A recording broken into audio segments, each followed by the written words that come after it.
Ditching your old iPhone for a shiny new one.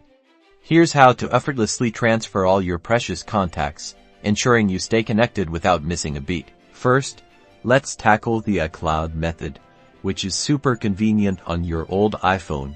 Make sure your contacts are backed up to iCloud. Open the Settings app, tap your name at the very top. This is your Apple ID, then tap iCloud. Scroll down and find Contacts. Make sure the toggle switch next to it is in the green, indicating it's turned on. This ensures your contacts are syncing to the cloud.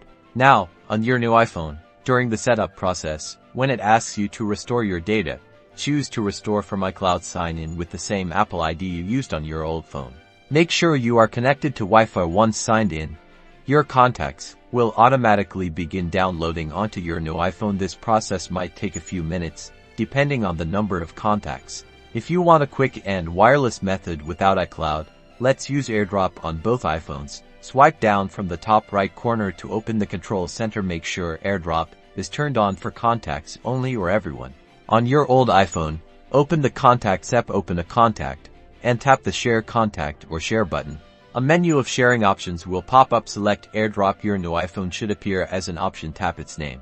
A notification will pop up on your new iPhone, prompting you to accept the incoming contact. Tap Accept, and the contact will be added to your contacts. Repeat until you have shared the remainder of contacts. And that's it. Choose the method that suits you best: iCloud for automatic synchronization or AirDrop for quick, direct sharing. Your contacts will be safe and sound on your new iPhone. Remember to subscribe for more iPhone tips.